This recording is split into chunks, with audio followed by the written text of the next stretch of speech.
Doutora, você está aí? Doutora Jana?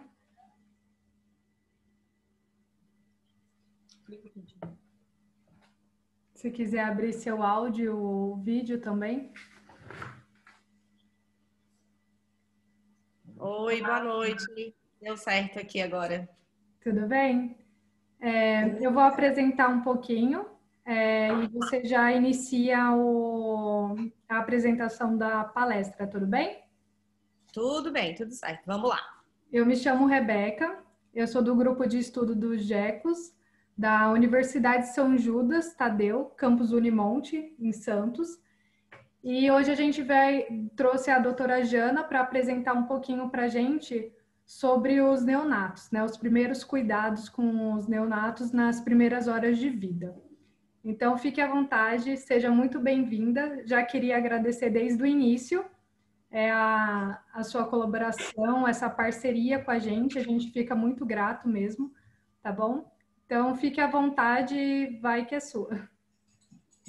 Beleza, obrigado. Bom, primeiramente, eu devo agradecer aí a presença de todos e os inscritos também, né, que acabou superando aí mais do que a expectativa, né? E agradecer você, Rebeca, os colaboradores aí do grupo de estudos. Espero poder estar agregando e trazendo um pouco da minha experiência com o neonato aí para vocês. Eu vou compartilhar a tela só um pouquinho. Só queria acrescentar uma coisa rapidinho. Claro. Os participantes, eu vou enviando os e-mails, né, para eles irem entrando a notificação. Nós agora estamos com 31, mas eu ainda estou enviando. A gente realmente bateu um recorde muito interessante. Chegamos a 350 e poucos inscritos da última vez que eu vi. E eles vão entrando conforme vai indo, né, a palestra. E sobre o certificado, que sempre vai ter perguntas aqui falando, eu vou estar enviando certificados por e-mail, logo após o final da palestra, e no mais tardar até amanhã. E as perguntas que vão aparecendo no chat, eu não sei como que você prefere, se você prefere que eu te interrompa no decorrer e leia as perguntas, ou não sei se você vai ter acesso também às perguntas e ir respondendo, ou a gente pode deixar para o final todas as perguntas, o que você preferir. Eu acredito que é interessante a gente deixar para o final, que aí a gente faz um bate-papo, porque às vezes muitas perguntas é a dúvida de outros também, né? Então, eu acredito que a gente pode deixar tudo para o final.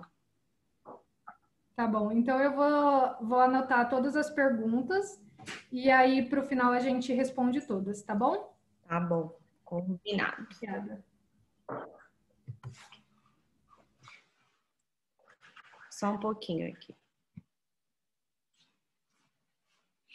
Bom, a tela tá aparecendo? Já tá compartilhada aí com vocês? Sim, já tá sim, tá lindo. Ah, beleza. Show de bola. Bom, vamos lá. Eu sou a Jana Aro, sou veterinária e sócia da equipe da Neocare, que a gente dá assistência desde a parte gestacional, das éguas gestantes e todos os cuidados com os potros até 2 anos de idade. A gente é uma equipe de 3 veterinários, né? A gente tem o Alexandre Barbosa e o Francisco Bezerra. E seria mais ou menos isso. A nossa equipe é uma empresa nova, começamos recentemente e já temos algumas casuísticas importantes e interessantes aí que eu vou estar passando para vocês um pouco também. Quero começar, na realidade, contando um pouco da minha experiência com o neonato. O meu primeiro contato com o neonato foi em 2003, quando eu fui fazer um estágio no Aras Santa Maria de Araras, que é um Aras de puro sangue inglês, e eles têm 3 unidades. A unidade que eu fiz foi em São José dos Pinhais, no Paraná. E lá eu tive a oportunidade de acompanhar, em média, no total de 1 mês, foram 100 partos. E aí a gente tinha aí de 3 a 8 partos durante a noite, né? Então, lá começou a minha paixão pelos neonatos. Lá eu peguei um pouco de tudo. Eu vi desde partos normais, distóxicos, potros com problema de retenção, potros encaminhados para cirurgia, éguas também que tinham algum problema de retenção de placenta, né? Então, assim, foi uma experiência fantástica que eu tive lá. Devo até agradecer ao doutor Joaquim e a doutora Érica, né? Que me propuseram essa oportunidade e daí surgiu a minha paixão pelo neonato. E era bem trabalhoso, porque à noite tinha os partos e durante o dia a gente tinha que fazer toda a parte de limpeza das barras maternidades. E foi daí que surgiu a minha paixão. Então, que nem eu até dou uma dica aí para o pessoal, né, dos estudantes, façam estágio em diversas áreas, tenta descobrir qual que é a área de interesse maior de vocês, tá bom? Se vocês puderem também estar comentando aí, né, no bate-papo, qual que é a experiência de vocês com o neonato? Se vocês já tiveram algum curso, já participaram, se vocês já assistiram outras palestras, né? Para mim ter até mesmo uma ideia da experiência de vocês com o neonato, tá bom? E eu espero trazer, assim, para vocês um conhecimento e que vocês levem pelo menos 3 tópicos para o aprendizado de vocês aí na cadeira acadêmica, que seriam as fases do parto, que é interessante, a gente está sempre ciente das fases do parto, a parte da tríade neonatal e a linha do tempo do pós-parto, tá? Então, a minha proposta é que vocês saiam dessa palestra com alguma noção, com os conhecimentos adquiridos aí conforme o passar dos slides. Bora lá? Então, o objetivo da palestra seria os cuidados nas primeiras horas do potro. Por quê? Qual que é o objetivo? A gente sempre busca um potro saudável. Vamos pensar que toda a biotecnologia da reprodução, ela agrega ao valor do potro. Então, é interessante que você tenha potros saudáveis, até mesmo pensando que o criador, o que ele quer? Ele quer um futuro atlético para esse potro. E ele precisa ser saudável, né? E da mesma forma que eles precisam de potros atletas, potros de qualidade, eles precisam ter uma mãe que seja saudável, pensando desde o processo gestacional, do todo o aporte e desenvolvimento do feto até o suporte que ela dá até o momento do parto, tá? E aí, claro, que a gente acaba pensando que o veterinário fica feliz no final das contas, né? Mas, vamos lá, nem sempre tudo é alegrias, né? Por isso que é bom a gente ter sempre um conhecimento, estar sempre estudando, se especializando e aprimorando cada vez mais o serviço com a neonatologia ou até mesmo com a parte pediátrica, né? Que seriam os potros aí depois de 2 meses, 3 meses. E aí, eu acho que a neonatologia veio para agregar, porque vamos lá, a medicina veterinária, ela tem diversas áreas, né?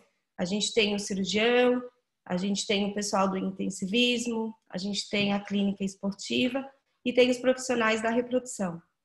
Mas aí eu pergunto, depois da reprodução, quais são os cuidados que um veterinário tem que ter pós a transferência de embrião ou até mesmo uma transferência de embrião de uma ICSI, né? Que tem um valor agregado. Então, eu acho que daí que surgiu até mesmo a NeoCare. Com o quê? Com o propósito de estar fazendo esse acompanhamento do período gestacional até o desenvolvimento dos potros, né? Então, acaba sendo uma especialização, acaba sendo uma linha da medicina veterinária que está crescendo, tá bom? Vamos lá, então. Eu vou falar um pouco da gestação, para quem não conhece, né? Ou que não tem muita experiência sobre isso. Vamos lá. Em média, de 315 dias a 350 dias. 315 dias, eu já considero um potro de risco, se ele vier nessa data. Com 320, dependendo dos casos, são potros prematuros. A gente vai falar lá embaixo a diferença de potros prematuros, desmaturos, tá bom? A gestação tem alguns tópicos importantes, que um deles é o manejo nutricional. Não adianta você criar equinos sem você ter pastagem. Por quê? Porque o cavalo é um herbívoro, né? E a alimentação principal dele é a pastagem. Então, pastagem sempre vem em primeiro lugar na criação de equinos, tá bom? Claro que a água essencial, o sal mineral essencial. E no período da gestação das éguas, se você não tem uma pastagem de qualidade ou até mesmo grandes piquetes que possam estar dando esse suporte nutricional, com certeza você vai ter que estar suplementando, tanto com a ração ou até mesmo pré-fenados, alfafas, tá bom? E isso tudo garante o quê? O desenvolvimento do feto e até mesmo o desenvolvimento do potro, pensando no quê? Na produção de colostro e na produção de leite depois aí de 1 mês, 2 meses. Porque aí tem toda uma interferência em relação à proteína, porque o requerimento energético de uma égua gestante, principalmente no seu terço final, você requer bastante proteína, bastante minerais, fósforo, cálcio para o desenvolvimento, tá? É só uma prévia mostrando da importância do manejo nutricional e de um controle desde uma pastagem. Da parte sanitária, a gente tem aquelas vacinas que são as vacinas anuais, né? Que são as obrigatórias para o Aras. Então, eu não vou entrar nesse assunto, eu só vou falar um pouquinho das vacinações que entraria no diferencial de éguas prenhas. Normalmente é feito a pneumaborte com 5 meses, 7 meses e 9 meses de gestação. Tem alguns áreas e propriedades que têm incidência da leptospirose. A leptospirose eu aconselho sempre fazer 2 doses, uma no 3º e a outra no 6º mês de gestação, tá bom? E aí também entra algumas vacinas preventivas para problemas de neonato, em relação à diarreia, rodococos. Tem até mesmo nomes comerciais aí como Rodovac, Colivac, que acaba ajudando nessa prevenção dos neonatos pós-nascido, aí, de diarreias, de problemas que podem ocorrer. A vermifugação também é interessante você estar fazendo a vermifugação, um reforço dessa vermifugação no 10º mês, tanto o reforço do vermífugo quanto da vacinação é bem importante em função de passagem transplacentária, tá bom? Os vermífugos, o correto de uma propriedade seria você fazer o exame parasitológico, desculpa. Mas tem alguns locais que acaba não fazendo e acaba fazendo a vermifugação aí a cada 2, 3 meses. Também vou fazer um lembrete aqui na parte de vermifugação, que as éguas prenhas, a gente tem que tomar alguns cuidados em relação aos tipos de vermífugos que vai ser utilizado. Porque tem exemplo, os organos fosforados, eles acabam sendo prejudicial para as éguas gestantes, tá? Da parte sanitária, uma coisa bem bacana também é se pensar no carrapato, porque o carrapato ele acaba sendo um transmissor de algumas doenças, né? Como no talho, principalmente. E pensando em criadores que têm interesse em fazer a exportação de animais para provas, competições, né? O carrapato ele acaba transmitindo a piroplasmose também. E aí quando você vai exportar o animal ou o potro para o exterior, eles acabam pedindo o exame de piroplasmose. Então, por isso que é bem interessante a gente sempre ter o controle de carrapatos na propriedade. Não só nos animais, mas também na parte de pastagem, tá bom? E aí vamos entrar um pouquinho aí na questão do pré-natal, no pré-natal das éguas gestantes. O pré-natal, vamos dizer que seria igual em humanos, o pré-natal que a gente faz nas mães gestantes, né? Que seria o quê? A observação, o monitoramento, ter uma equipe ou até mesmo colaboradores da propriedade que vão lá nos lotes das éguas prenhas, que façam uma vistoria, que façam uma observação do úbre, que olha se não tem alguma secreção vaginal. É interessante também estar sempre pesando essas éguas mensais, né? E toda a parte do controle nutricional e sanitário. E é claro que no terço final é bem importante a gente estar em observação pensando em algumas doenças infecciosas que podem levar ao aborto, né? Pensando em lepto, pensando até mesmo em placentite, abortos normais mesmo. Porque o que a gente quer? O que a gente deseja? A gente quer potros saudáveis, né? Então, a criação, ela tem que ter um contexto geral, desde a parte nutricional, da parte sanitária, dos cuidados, da observação e de uma equipe treinada. Por quê? A gente tem sempre que trabalhar com a prevenção, né? Porque a prevenção, você acaba otimizando custos do que você ter um problema lá na frente, às vezes, por falta nutricional, de uma égua que está com má, como é que eu vou te dizer?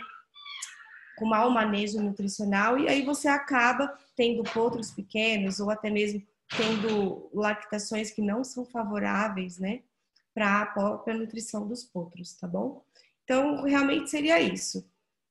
Sempre estar observando, monitorando as éguas prenhas, os lotes, o manejo delas em lotes, né? Porque às vezes uma briga com outra. Tem a questão também da alimentação de ser individualizada, que também é bem interessante. Vamos lá, vamos entrando um pouquinho mais a fundo.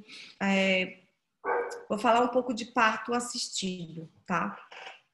Os partos, é sempre interessante você ter uma assistência ou um colaborador do próprio Aras estar observando. Por quê? Você começa se tiver algum problema, você pode, né, ajudar o potro em algum momento, ou você pode fazer uma intervenção rápida, você pode chamar um veterinário, porque o que acontece no mercado? A necessidade do mercado na neonatologia é isso, porque às vezes você vai atender um potro que ele já está num estado muito crítico, então ele acaba sendo um atendimento emergencial. Mas aí você chega na propriedade e pergunta, poxa, e aí? Que horas que a égua pariu? Que horas que a placenta caiu? O potro mamou? O potro levantou sozinho? O potro defecou? Bom, não sei. Ah, não sei. Quando a gente chegou de manhã, o potro já estava lá no piquete, né? Então, essas que são algumas vantagens aí do parto assistido, né? Porque você consegue ter um pouco mais de qualidade nos seus potros. Você consegue ter qualquer situação de risco, você começa a poder agir ou fazer alguma coisa, tá bom? E claro, o parto assistido é sempre interessante a gente pensar que é assistido realmente, né? Você precisa de um local calmo, que tenha silêncio, alguns plantões, às vezes é uma noite, às vezes é duas, né?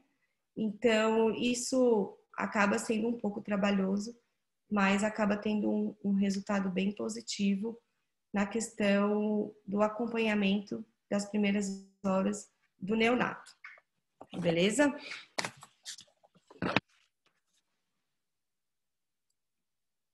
E claro, né, no último mês aí de gestação, é sempre importante você estar trazendo essa égua para as proximidades do Aras, né? É interessante também você separar ela do lote. Tem alguns locais, dependendo das instalações, você tem maternidades ou até mesmo piquetes com maternidades, né? Porque qual que é o importante? A importância é você estar sempre avaliando e observando a égua todos os dias, para você ver a proximidade do parto, né? Então, aí eu até coloquei algumas fotos que você consegue observar e distinguir bastante. A primeira foto ali é da queda da musculatura, o relaxamento do sacro ilíaco, toda a parte muscular, né? E aí temos ali também uma lactação precoce. A gente tem ali a terceira fotinho também que tem a famosa vela no úbre, né? Que isso daí demonstra as proximidades aí das 48 horas do parto, a vulva relaxada. Você começa a observar também o dorso da égua, o dorso começa a ficar caído, né? Em função do peso.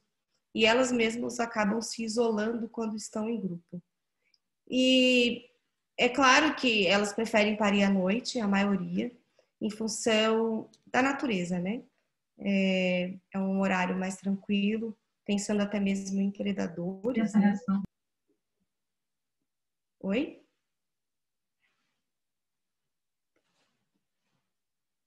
Oi? Eu acho que abriram sem querer. Pode continuar, doutora. Aí, minha família quis chorar, só sei que sangrou que foi. Eu acho que tem alguém com o microfone ligado. Bom, então a parte do acompanhamento do periparto seria isso, sempre trazer as éguas para a proximidade do Aras, está sempre observando todas as mudanças, né, tanto fisiológicas, as mudanças metabólicas, pensando no comportamento da égua, no comportamento materno e a capacidade também e viabilidade do recém-nascido, tá? Claro que eu sempre foco bastante na questão da prevenção, né?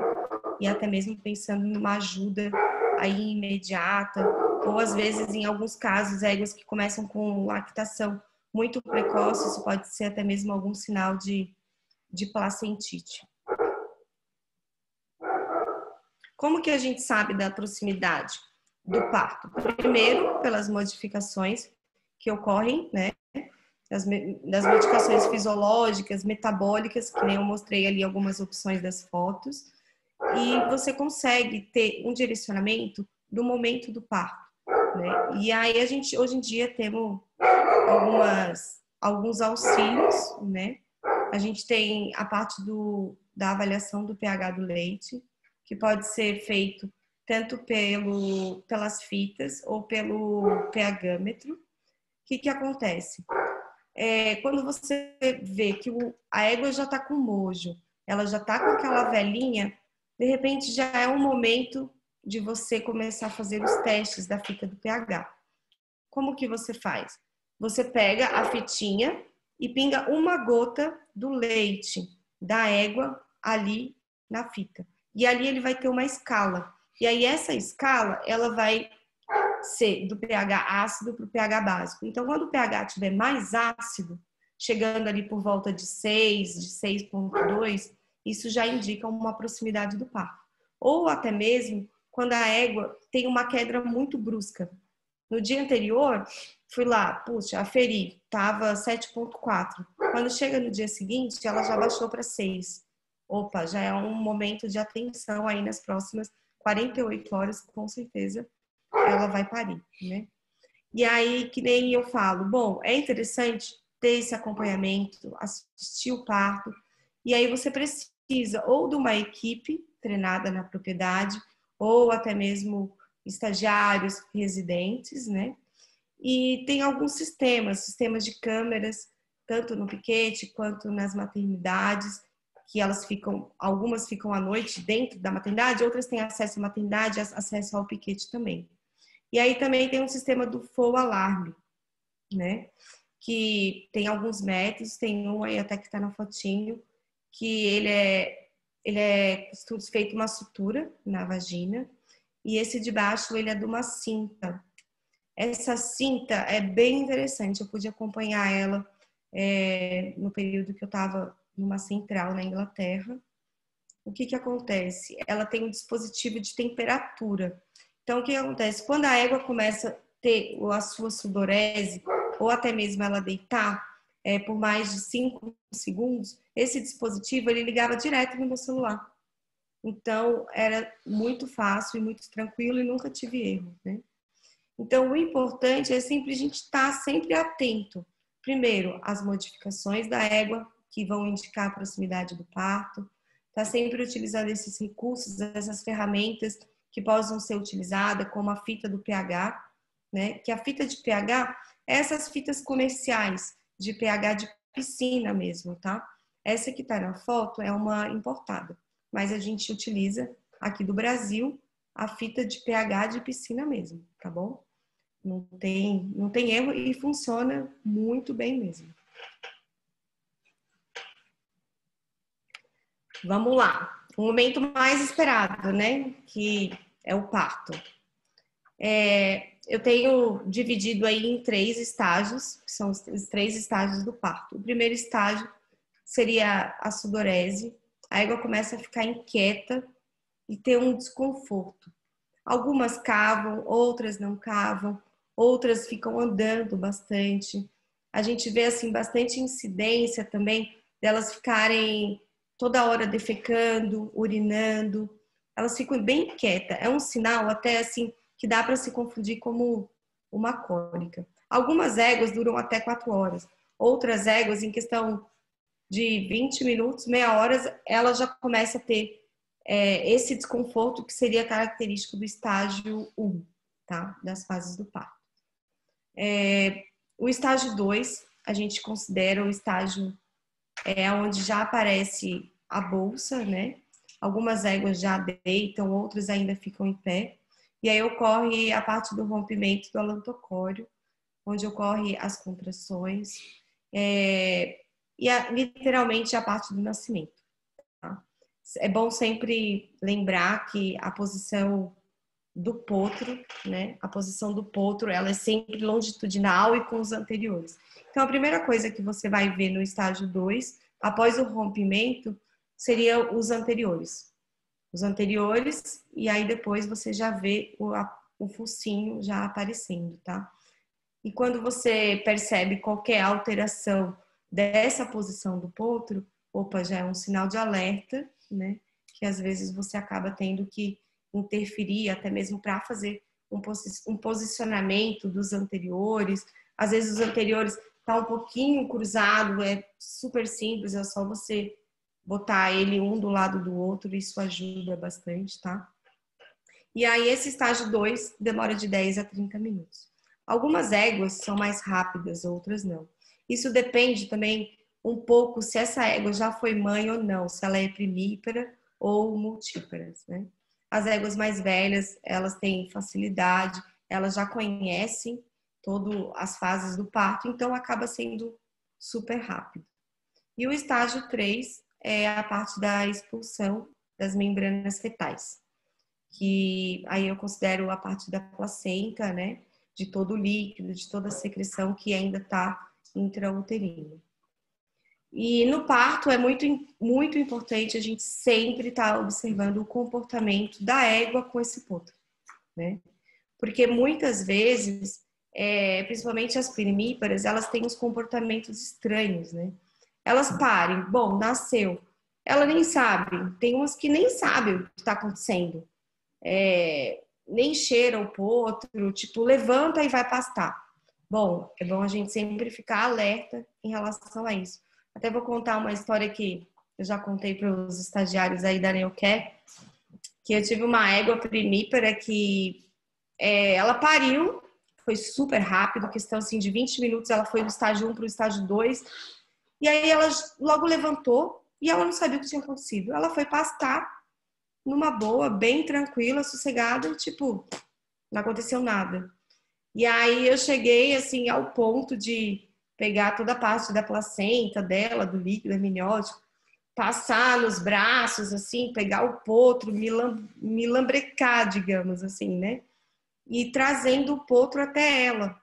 E eu sempre de intermédio, né? Para que ela possa ter esse reconhecimento.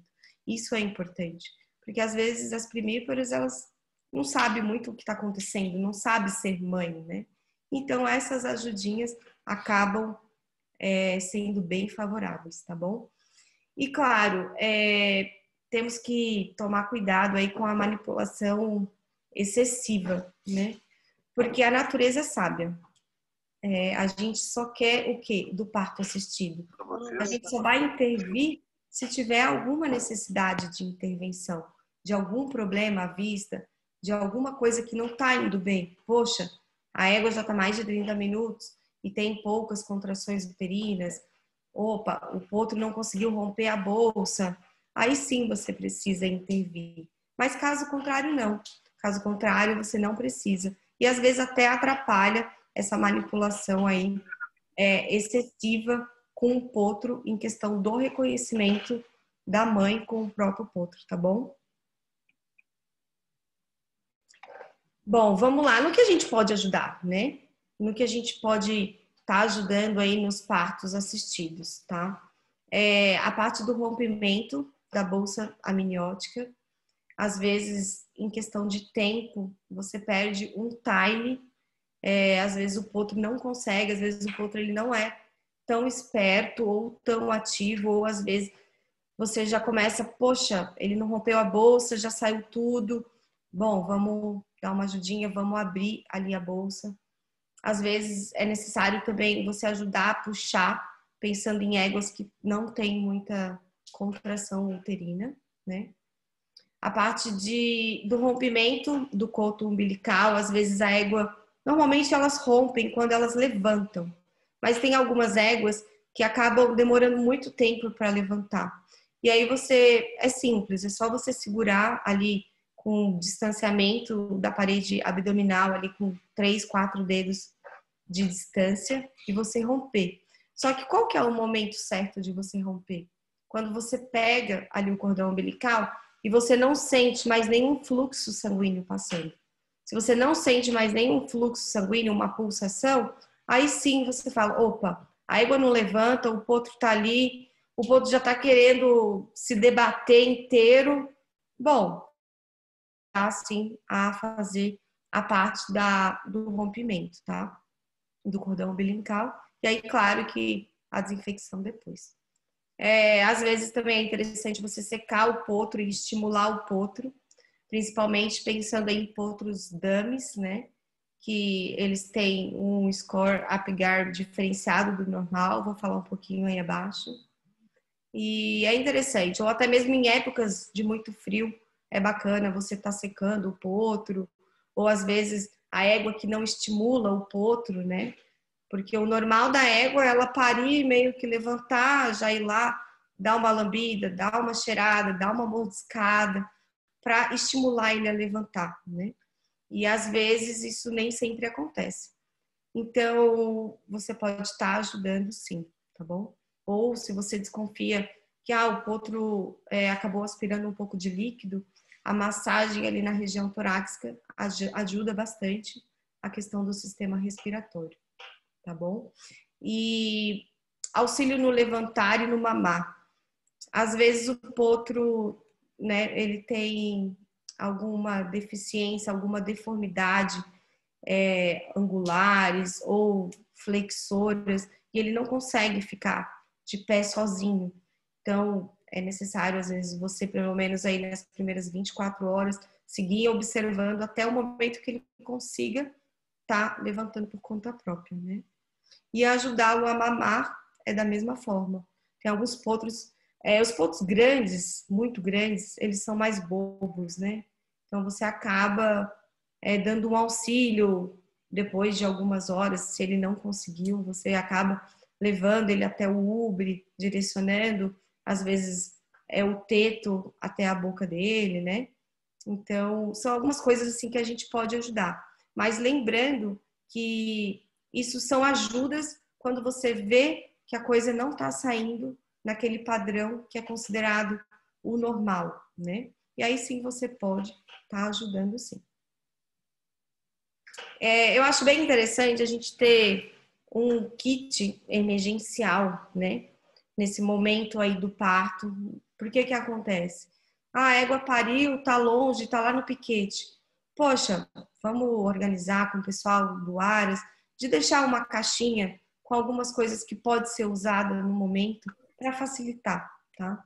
E aí eu sempre cito o iodo e o clorexidine, mamadeira, toalha se precisar secar, o enema, algum analgésico, se a égua tiver alguma presença de dor, pensando na ocitocina, se ela tiver alguma coisa pós 4 horas de retenção de placenta, né? Plasma é bem bacana também, dependendo do nível que você tem de IgG dos potros pós 18 horas, é interessante também você ter um plasma na propriedade, né? É um kitzinho meio que de apoio aí, pensando em partos assistidos a campo, tá bom? Acho que faltou aí o glicosímetro também, que é uma coisa bem interessante para a gente estar utilizando e ajuda bastante no campo, tá bom? Vou falar um pouco aí do score Apgar. Ele foi modificado por Mediga em 2004 Ele vem sendo usado há um bom tempo, alguns profissionais, até mesmo os próprios funcionários que são treinados, né, pela nossa equipe, eles conseguem identificar o que seria um neonato normal e um neonato não normal, tá? Com algum problema ou com alguma deficiência. E aí a gente leva sempre em consideração a frequência cardíaca, frequência respiratória, tônus muscular e o reflexo. E aí a pontuação ali é de 0, 1 e 2. Se, exemplo, o potro está com uma frequência maior do que 60, respiratório bom, ele já está em posição external, né? Pós-nascido, alguns minutos, ele já tem reflexo, ele já se mexe. Opa, o Apgar dele é um Apgar bom ali, a gente considera ali de 7 a 8. Agora, se você vê qualquer alteração, tanto em frequência respiratória, cardíaco, tônus, flacidez, já é um momento de alerta, pensando em algum problema, ou pensando em alguma afecção, em alguma deficiência em relação ao potro, tá bom? Eu tenho um videozinho aqui que demonstra um potrinho aí com score Apgar bem bom. Ó, você pode ver que a égua ainda continua deitada. Nessa ocasião eu fiz o rompimento do cordão umbilical manual mesmo, né? Isso é dentro de uma baia maternidade.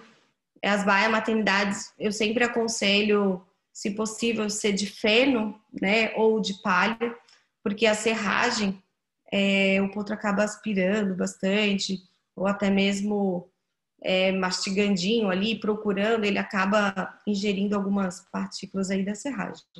Então é bem interessante o feno. Você pode observar, deixa eu voltar ali nele, que ele tem atitude, ó, ele já tem um reflexo, ele já tá em external, né? Ele já tá ali dizendo, opa, mamãe, vamos lá, vamos levantar aqui, tô querendo mamar já. Então, isso é bem legal, é muito interessante a gente estar observando. E claro que conforme você vai tendo a prática dos partos, você vai achando bem tranquilo de fazer esse score Apgar, tá? É coisa instantânea, fica instantâneo mesmo. Vou falar aqui, ó, do pós-parto. Esse daqui é o que eu falo que seria a linha do tempo do pós-parto. Ele precisa ficar em external uns 5 minutos, que nem aquele vídeo que eu mostrei ali anteriormente, que ele já estava meio que em external. Reflexo de sucção, 20 minutos ele já começa a ter um reflexo de sucção, às vezes até antes, tá? Eles já começam a botar a linguinha para fora e mexer a cabecinha, querer mamar, ir na mãe, até mesmo deitado, ela ali deitada, ele já ia ali nela, na barriga. Então é bem admissível esses 20 minutos. Ficar em pé 1 hora, né? Mamando até 2 horas. Né? E assim, o mamar até 2 horas, o que acontece? Se ele não mamou em 2 horas, eu acabo dando uma ajuda. Eu vou lá, auxilio ele a procurar o teto, porque às vezes eles acabam perdendo muita energia, né? Perdendo muita energia, se desgastando muito para encontrar o teto. Então eu acabo ajudando. E se passar mais de 2 horas, às vezes eu acabo tendo o auxílio da mamadeira mesmo, para ele poder já pegar um pouquinho aí de imunidade, de hemoglobina, já ir estimulando até mesmo o mecônio, né? Então, eu sempre... Meu padrão aí é 2 horas, né? E a expulsão dos anexos fetais, que seria da placenta, seriam em 3 horas. Eu sempre penso assim, a regra do 1, 2 e 3.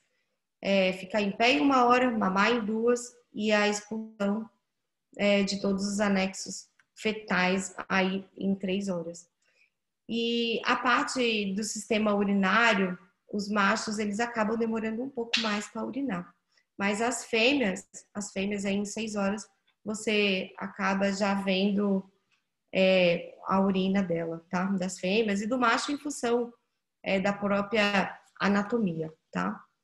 que nem ali, ó, das 2 horas que eu comentei, você pode guiá-lo, né, até o teto, ou se o potro estiver muito fraco, você pode ter o auxílio aí da mamadeira, né? E o enema, assim, tem alguns profissionais que não gostam de usar o enema como prevenção para retenção de mecônio. Espera o potro mamar, porque realmente ele mamando, ele já acaba estimulando toda a parte do gastrointestinal. Então, isso, alguns potros acaba demorando um pouco mais para liberar o mecônio, principalmente os machos. E aí, o enema, alguns profissionais usam, outros não usam. Isso vai depender do protocolo de cada um, né? Eu, particularmente, eu gosto de usar o enema. Eu acabo usando o enema de forma preventiva. Beleza? Aí tem algumas fotinhos aí da galera para levantar. O engraçado é eles levantando, leva alguns tombos, né? Além do score Apgar, é interessante a gente saber alguns parâmetros fisiológicos do neonato. Na auscultação, frequência cardíaca do pós-parto é de 40 a 80 e começa a ficar estável de 70 a 100. Tá? Então, a frequência cardíaca acaba aumentando pós-parto em função da transição intrauterino para o meio externo, né? A temperatura aí pode variar de 38,5 a 39,5. O TPC normal é de 1 a 2 segundos. A mucosa é sempre úmida e rosada, né? A frequência respiratória pós-parto, ela é de 60 a 80. E aí acaba tendo uma estabilidade aí de 20 a 40. Normalmente, no primeiro dia de vida, acaba mantendo os 40. Não podemos esquecer das éguas, né? Das mamãezinhas aí. É sempre importante pensar que a gente tem que ter um histórico da égua. Um histórico, se ela já foi mãe, se ela é primípara, se ela não é. Pensando no quê? No comportamento materno, né? Ela precisa ter um bom comportamento materno, ela precisa ter uma boa produção de leite, ela precisa ter algumas características que são importantes pensando num potro saudável, né? E aí, a placenta, né? Que tem que cair aí em média de 3 horas a 4 horas, eu ainda considero meio que normal. Vocês podem observar aí na foto, eu faço sempre um nó na placenta, que ajuda um peso, a gravidade ajuda a cair. Nunca se puxa, né? Nunca se deve puxar a placenta. Acaba sendo um pouco fisiológico. O potro, a partir do momento que ele começa a mamar, a égua começa a produzir mais ocitocina. E aí isso ajuda na queda da placenta, tá? E aí eu considero também uma retenção de placenta, alguns cuidados direcionados à retenção de placenta após 4 horas pós-parto. Se ela não caiu em 4 horas, eu já começo a ficar um pouco preocupada. E aí a avaliação da placenta, primeiro você vê a integridade, se ela está completa. Depois que cai, eu sempre costumo colocar em um balde e levar num local limpo, né?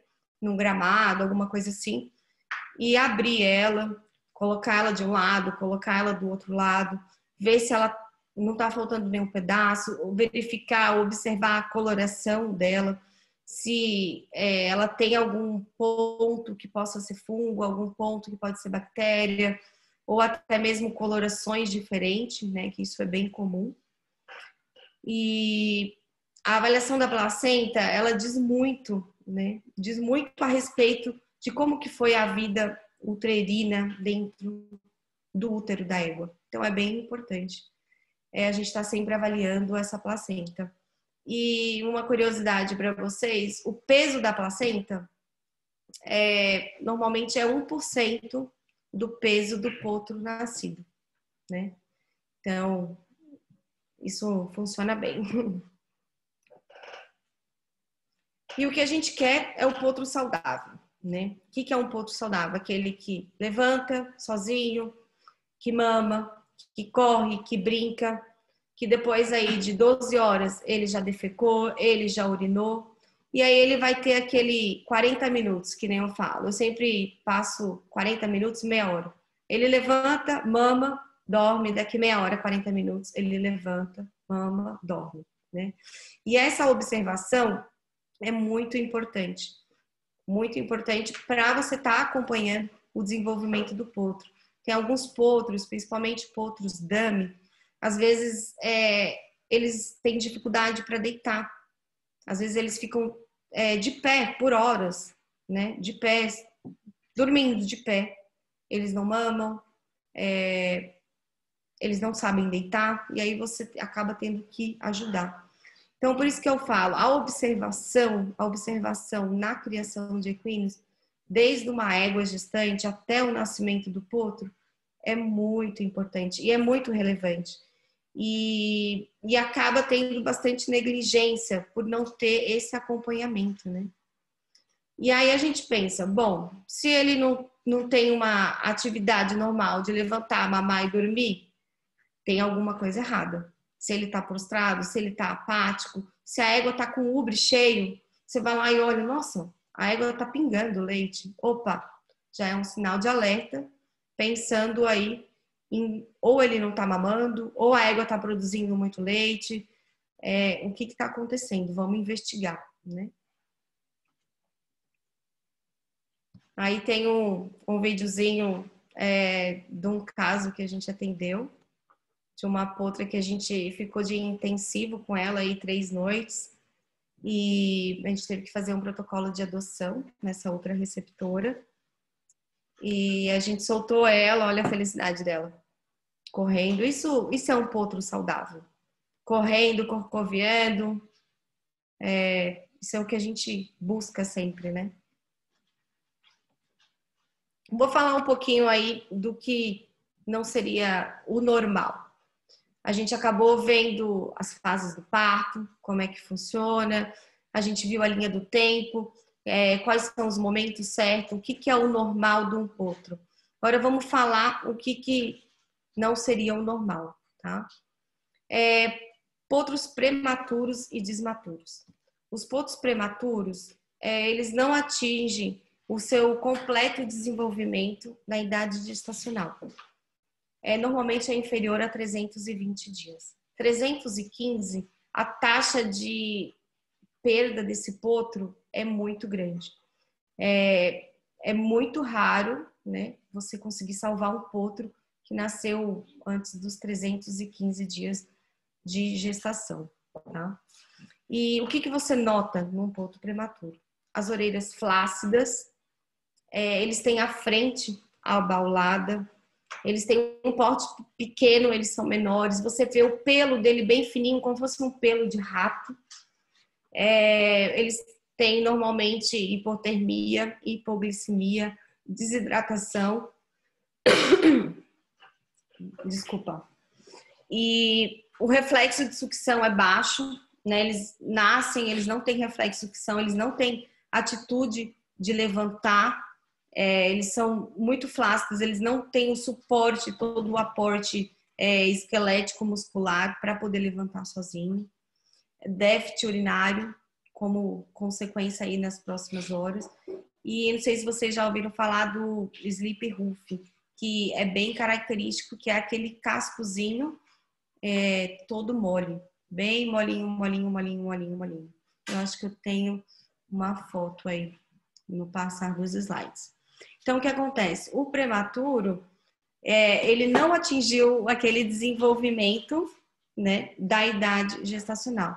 Então, ele acaba tendo essas características. E o desmaturo, ele é nascido na data prevista, só que ele tem um retardo, né, no seu desenvolvimento. Então, o prematuro seria em função da data prevista do parto e o desmaturo seria o desenvolvimento intrauterino. Eles têm algumas características iguais, pensando aí em flacidez de orelha. Alguns ficam com a protusão da língua, né? Ficam com a linguinha para fora. Eles não têm reflexo de sucção.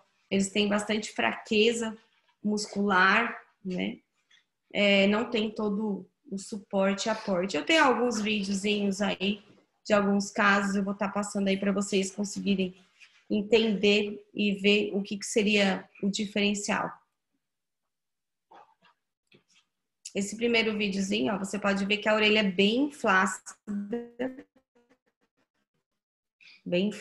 mesmo. Essa foto do meio é de uma potra prematura, você consegue ver o tamanho da égua e o tamanho dela. Ela ainda, a gente considera ela como pig, porque ela nasceu com 21 quilos, né? Para ela conseguir ficar em pé e aí na graminha foram uma semana de intensivo. E aí, esse próximo vídeo, você consegue ver bem a flacidez. É a mesma potra da orelhinha. Você vê que ela não tem reflexo, ela não consegue ficar em pé, nem com ajuda, nem com estímulo. Você consegue observar ali nos membros, todos relaxados, né? Olha, ela é super molinha, molinha, molinha, molinha. Isso são bem características de potros prematuros e potros desmaturos. E por que acontece, né? O que acontece em potros prematuros? Ocorre várias disfunções na questão de termorregulação. Eles não conseguem manter a glicemia, porque a maioria das vezes eles não conseguem mamar, eles não conseguem ingerir o colostro, tem que ser com ajuda. Eles têm disfunções renais imatura, tá bom? Disfunção do trato gastrointestinal, por quê? Porque ele não mamou, então acaba tendo atonia às vezes entra um processo já de diarreia do recém-nascido, assim, desses prematuros, que aí você já começa a pensar, opa, ele é prematuro, ele tá com hipotermia, ele tá com uma hipoglicemia, ele não tem um aporte esquelético muscular. Opa, bom, isso podemos pensar em várias coisas, né? Desde um potro séptico, desde uma diarreia vindo, pode ser alguma enterite necrosante, pode ser sanguinolenta também. E aí você começa a ter várias falhas na parte fisiológica desse potro. Então, todo cuidado é importante. E isso tudo acontece devido à insuficiência adrenocortical, que é a falta de cortisol, né? O prematuro, ele tem baixas taxas de cortisol aí, que acaba sendo o que leva a todas as disfunções fisiológicas nesses casos de prematuro. Em casos de prematuro, o que a gente tem que fazer? O que seria o indicativo? Primeiro, toda a avaliação completa, desde os parâmetros tanto fisiológicos, score Apgar, o histórico da égua, né? Saber o tempo gestacional, se exato a data que foi feita a inseminação, que foi feita a transferência. Você pode estar encaminhando alguns exames laboratoriais, é ideal, é essencial você pedir um hemograma completo. O fibrinogênio para potros é um exame imprescindível. Ele acaba trazendo algumas informações aí de processos infecciosos. É legal você pedir a questão de função renal, creatinina, ureia, em função da imaturidade da parte renal deles. E a glicemia, que a glicemia, hoje em dia, a gente acaba utilizando os glicosímetros de humano mesmo, esses comprados em farmácia, e você consegue ali ter uma resposta da glicemia no momento, a cada 2 horas, a cada 1 hora. Isso vai depender da necessidade de cada caso, de recém-nascido, de prematuro, coisas assim. O que a gente pode estar ajudando nesse período? Oxigênio, terapia, a kinesiotape, eu gosto de usar bastante em prematuros e desmaturos, que tem a parte de relaxamento, né? Fluido, glicose, produto gástrico, você começa a pensar também em alguma tolerância à lactose, se ele tem alguma diarreia já iminente pós-parto, isso pode acontecer também. E sempre manter a temperatura, porque acho que até está no próximo slide, falando da tríade neonatal, que é onde você começa, poxa, um alerta. Qual que seria o alerta de um recém-nascido, de qualquer complicação, de qualquer problema que pode estar por vir? Seria a desidratação. A desidratação viria por quê? Porque não mamou, porque não está mamando, porque não ingeriu colostro ou porque não consegue levantar sozinho. A hipotermia, que já acaba sendo um sinal de algum processo infeccioso, e a hipoglicemia também. Porque se ele não mama, eles não têm uma reserva de glicogênio alto. Então, eles não conseguem fazer a gliconeogênese para poder estar armazenando a glicose e tá até mesmo guardando a temperatura. Então, é uma coisa ligada à outra. É a desidratação, a hipotermia e a hipoglicemia, tá? Ai, caramba. Quando você vê ali, ó, hipoglicemia 19, você fala, meu Deus, o gato subiu no telhado. Vou falar um pouco aqui o que acontece quando não há uma imunidade nos potros, né? Que seria a falha de transferência de imunidade. É muito importante porque os potros, eles precisam, nas primeiras horas, estar ingerindo o colostro. O problema disso tudo acaba sendo algumas doenças, como diarreia, pneumonias, artrite, sepse, e até mesmo a falha do desenvolvimento do neonato, né? Em função do quê? Dele não ter ingerido o colostro, ou até mesmo um colostro de baixa qualidade, né? Isso tem algumas referências em relação às éguas mais velhas, que às vezes não produzem tanto colostro, e acaba a gente tendo essa falha que acaba sendo às vezes negligenciada, né? Porque você vai atender o potro, você nem sabe se a égua tinha colostro, se não tinha, se ele mamou, se ele não mamou.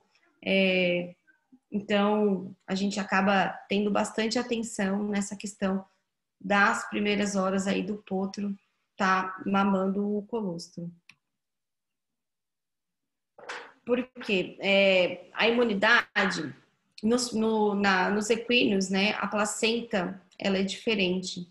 Então, o que acontece? Ela não passa imoglobulinas através da placenta. Então, por isso que o colostro é importante, né? A ingestão do colostro. A gente consegue diferenciar aí 3 tipos de falhas nessa transferência de imunidade passiva. Vamos pensar aí na falha da produção, né?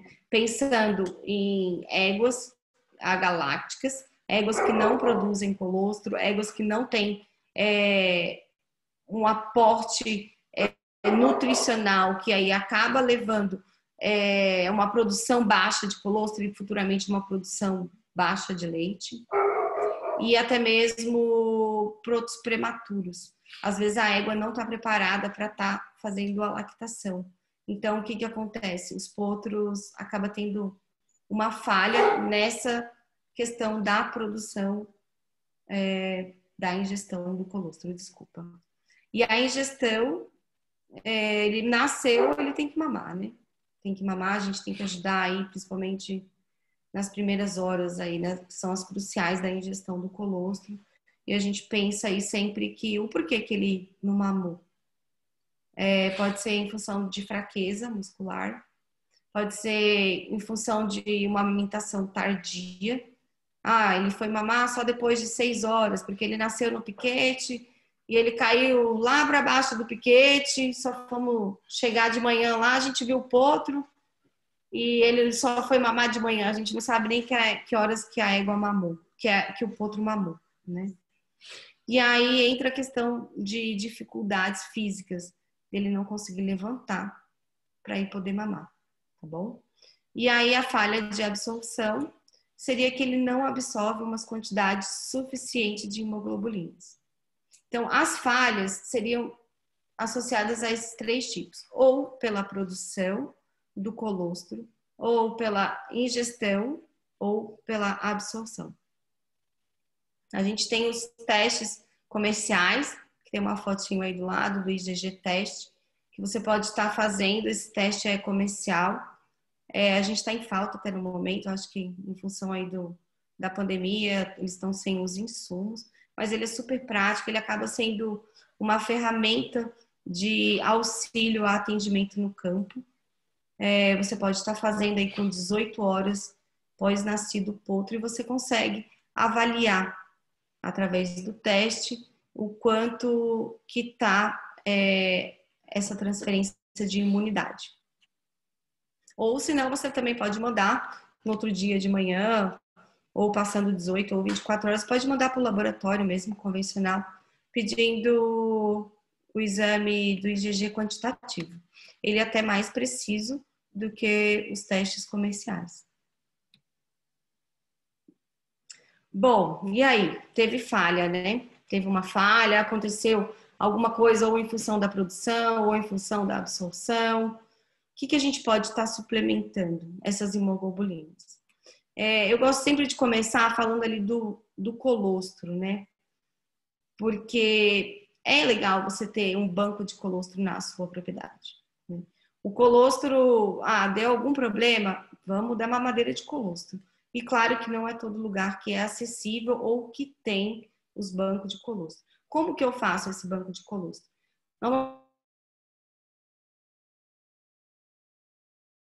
Você pode estar medindo esse colostro tanto pelo colostrômetro ou até mesmo pela observação visual.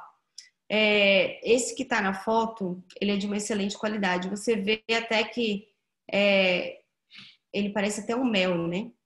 Foi até difícil de ordenhar da égua. O que acontece? Bom, o potro nasceu, levantou, foi mamar. Eu deixo ele mamar num teto até esgotar um teto. O outro teto eu reservo para minha mamadeira de colostro. Então eu vou lá, coleto meia mamadeira, 200 ml e acabo congelando. Como que eu congelo ele? Gradativamente. Eu sempre identifico essas mamadeiras, eu boto a data e boto o nome da égua, da matriz, da receptora, porque é sempre interessante você estar usando aí no máximo com 1 ano após a coleta. Então, por isso que é interessante você identificar. E aí, o congelamento eu sempre faço gradativo. Deixo ali ambiente, depois eu boto na geladeira, passando algumas horas eu boto no freezer. Então, na suplementação, eu sempre penso em primeiro lugar pelo colostro. Bom, não tem colostro. Quais são as outras opções? A gente tem essas bisnagas, que é o Full Responsa. Ela é importada, ela tem um custo alto, mas ela ajuda bastante. Ajuda a subir aí, cada bisnaga ajuda a subir mais ou menos 200 miligramas decilitros cada bisnaga, tá? Só que o custo dela é um custo alto, eu acredito que deve estar por torno de $150, tá? Mais ou menos isso. E aí a gente tem a terceira opção, que seria o plasma. O plasma é sempre bom ter, eu até coloquei lá no kit emergencial, que é interessante você ter na propriedade. O plasma eu gosto sempre de fazer endovenoso, tem alguns protocolos que o pessoal acaba fazendo via oral. Eu nunca utilizei via oral. Acredito que a eficiência acaba sendo mais rápida em questão endovenosa. O plasma também ele tem que ser descongelado, a uma temperatura aí de no máximo 38,5, tá? E eu faço sempre posso fazer com potro deitado, com potro pé. É interessante sempre nos primeiros 15 minutos você fazer ele bem lento, porque algumas pode vir a ter algumas reações, né? Pode ficar com aumento na frequência respiratória, um pouco sonolento. Isso às vezes acontece aí nos primeiros 15 minutos. Então, por isso que eu faço bem conta-gota. E aí, depois dos 15 minutos, se eu não vejo nem algum tipo de reação no potro, eu abro e vamos lá. E dependendo dos casos, eu acabo fazendo 1 a 2 bolsas de plasma por dia, ou uma no dia, outra no dia seguinte. Vou falar de alguns problemas aí, de algumas intervenções que são de maiores casuísticas aí. Acho que o pessoal já deve ter ouvido falar que é a retenção de mecônio. O que acontece? O mecônio são aquelas fezes duras que precisam ser eliminadas. Como que elas vão ser eliminadas? Elas começam a ter um trânsito no trato gastrointestinal a partir do momento que o potro ele começa a mamar. Então, por isso que é importante o mamar, né? Acaba estimulando a eliminação aí dessas primeiras fezes. Por que acontece? Quais são as causas de retenção de mecônio? Primeiro, pela falha da ingestão do colostro, né? Os machos têm bastante propensão, em função até mesmo da parte anatômica, do estreitamento pélvico. E o que eles apresentam?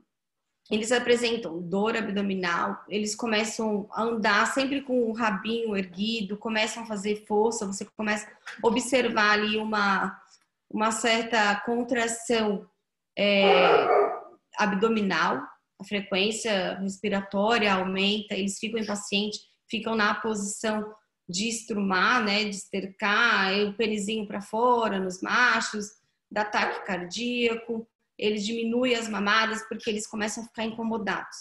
Alguns chegam a ter dores severas, né, e aí a gente acaba tendo sinais clínicos aí como deitar, rolar, barriguinha para cima, tá bom? E o diagnóstico a gente acaba fechando tanto pela parte clínica, pela avaliação e pelo histórico. Ah, já eliminou o mecônio? Ah, já não eliminou? Ah, já mamou? Ah, não mamou? Ah, bom, vamos pensar. Se o potro ele é prematuro, ele não consegue levantar porque ele tem uma flacidez, ele acaba não ingerindo o colostro, o que vai acontecer? Vai ter uma retenção de mecônio, ele vai demorar mais para defecar, né? Então, são algumas observações que acaba, que nem eu falo, começa a ser um ciclo, né? Acaba tendo uma linha, uma cronologia que é o normal. Quando você vê algo que não foi normal, pode esperar que alguma coisa está por vir, né?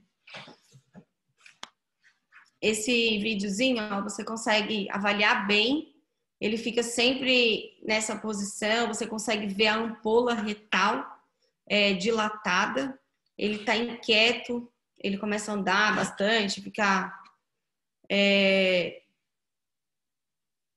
bem taquicardíaco na realidade, eles ficam muito incomodados, né? O que a gente pode fazer? Tratamento. Que nem eu comentei anteriormente, o enema, tem alguns profissionais que gostam de usar, outros não, mas ele pode ser utilizado aí quando você vai fazer um atendimento emergencial, que você bate o olho e você fala, ixi, retenção de mecônio. Você pode usar o enema, pode usar água morna, a glicerina líquida, você pode colocar através de uma sonda Foley, até mesmo do equipo mesmo, você pode estar introduzindo ali no reto. Pode, em últimos casos, né? Se o enema não deu certo, se a água não deu certo, glicerina não deu certo, o potro parou com motilidade, não tem motilidade, você pode acabar utilizando também a sonda e passando pela sonda algum tipo de laxante. Se você vê que ele está com dor, presença de dor, rolando, já não tem aquele como é que eu vou te dizer, aquele intuito de caminhar, de mamar, de levantar. Você fala, opa, já tem uma dor severa, a gente pode utilizar o analgésico. E o exercício é sempre bom, que acaba estimulando. E o plasma, porque você acaba estimulando toda a parte gástrica também. Isso seria alguns tratamentos aí que são utilizados. Aí na foto você pode ver, isso é uma quantidade boa de enema que foi eliminado, tá bom? Eu gosto sempre de estar observando aí pós-nascimento, nas primeiras horas aí se eliminou tudo mesmo. Vou falar um pouquinho da síndrome do mau ajustamento, que pode ser conhecida e ser chamada como síndrome da hipóxia sistêmica neonatal. tá bom? Ela é caracterizada pela presença de distúrbios comportamentais, que ocorrem as disfunções todas do processo metabólico dos potros, né?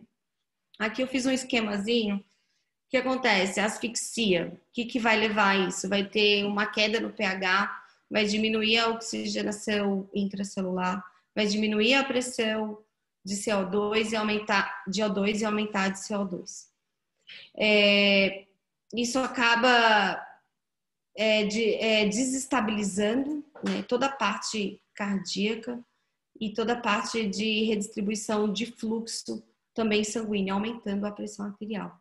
Então, em função dessa asfixia que ele teve pelo canal do parto, na hora do parto, ocorrem algumas alterações no sistema, tanto renal, tanto gástrico, muscular, e isso pode levar a alguns sérios danos aí, tanto cerebrais quanto da parte cardiovascular, tá bom? Essa fotinha aí é bem legal, é da Baia Maternidade, que a gente fez uma ala de cuidado intensivo com o potrinho. A gente ficou com ele alguns dias também, e aí acaba dando conforto, tanto para a égua, porque ela acaba vendo o potrinho ali, ela não se sente tão incomodada se você separar o potro, acaba sendo mais seguro também para a gente trabalhar, né? Porque acaba ali, faz isso, faz aquilo, mexe aqui, mexe ali, né? Então acaba sendo um pouco mais seguro, tanto para o potro quanto para a equipe que está trabalhando. Na síndrome do mal ajustado, pode também conhecida como potrus dummies, tem vários nomes aí. O que acontece? Acontece algumas alterações neurológicas. Esse é um caso de um potrinho que eu tive mal ajustado. Eu vou passar o videozinho, ele está tendo sintomas de convulsão. Então, da parte neurológica, você vê bastante isso. Sonolência, convulsão. Tem alguns que eles fazem tipo até alguns ruídos, como o latido. Eles ficam fazendo head press na parede também, pressionando a cabeça, ficam andando em círculos. Isso são todas alterações neurológicas em função do mau ajustamento. Falhas metabólicas, alterações cardiovasculares aí em questão da pressão arterial e temperatura também, isso altera bastante. E tudo isso pode pensar, e vamos pensar que pode trazer outras complicações, né? Tanto como sepse, diarreia, porque aí não mama direito, alterações renais em função de desidratação, né? É bem complexo esse tema. Eu estou dando só uma pincelada, porque são as maiores casuísticas, né? Que são os mal ajustados, a parte de retenção de placenta e também a questão da falha de transferência, né? De imunidade. Os tratamentos do mal ajustado, a gente deve entrar com a parte de oxigenoterapia em função da falta de oxigenação. A gente tem que diminuir os efeitos de reperfusão, a manutenção da glicemia, fluidoterapia, entrar com algumas medicações aí que ajudam na parte respiratória, questão de convulsões também, né? Entrar com diazepam, sempre tentar estabilizar o potro de uma forma trazendo um bem-estar para ele, com todos os cuidados aí de um intensivismo a campo, ou dependendo de alguns casos mais severos, é interessante também você estar encaminhando ele para um hospital, uma unidade que tem um amparo melhor aí, tá bom? Eu acho que eu esqueci de passar o videozinho aí da convulsão. Olha, passou. Deixa eu ver. Você vê que o recém-nascido está pedalando, né? Ele fica, bem curto, mas ele fica deitado pedalando.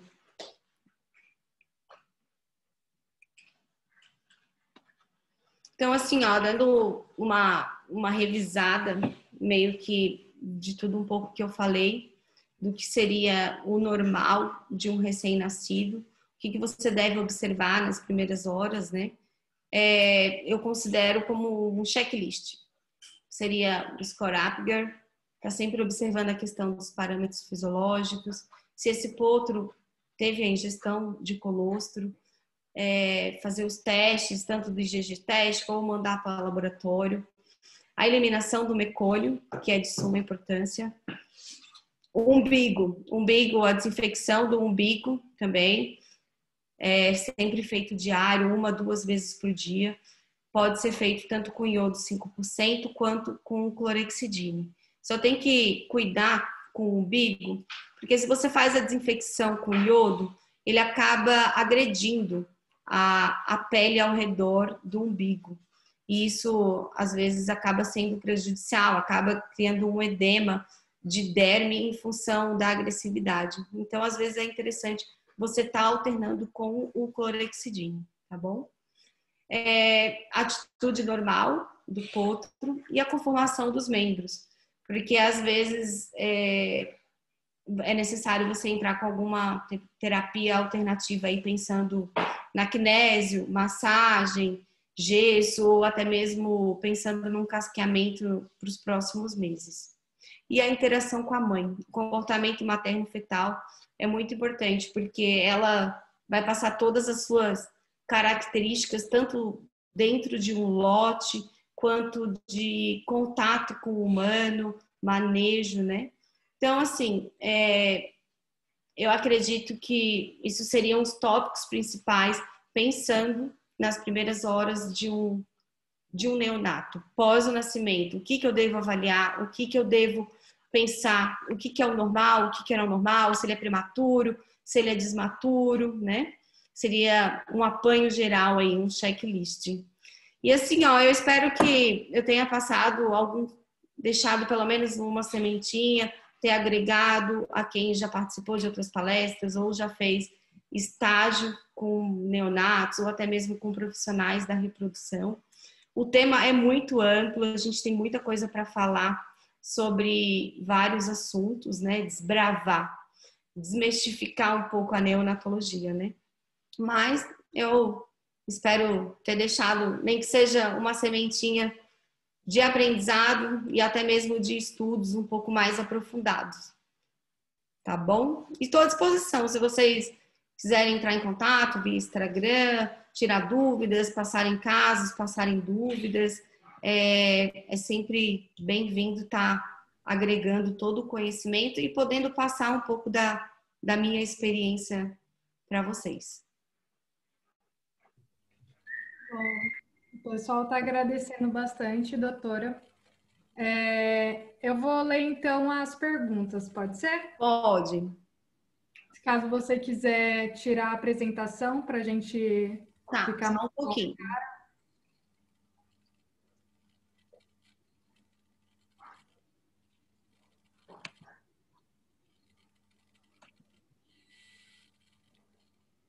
Vamos lá para as perguntas, são várias, viu? A Maria Isabel perguntou, não tem...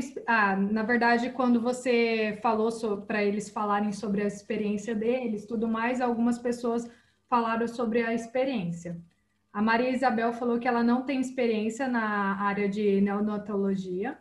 A Giovana dos Reis, ela falou que ama a área de neonato, mas ela não sabe como prosseguir no mercado da medicina veterinária. Aí não sei se você teria alguma dica para falar. Então, assim, eu acho que o importante é sempre fazer estágio em diversas áreas, né? Para você até mesmo saber, que nem eu até comentei, que eu falei, putz, minha paixão é neonato. Foi no estágio. Porque no início eu sempre queria reprodução, né?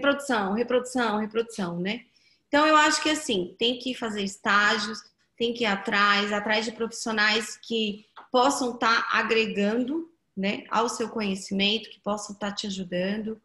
E eu acho que esse é o caminho. Claro que para equinos, até mesmo bastante gente fala, mas é difícil entrar no mercado de cavalo, é difícil. É difícil, mas é difícil como qualquer área, né? Então eu acho que tem que ter um pouco de persistência, que... Vamos lá.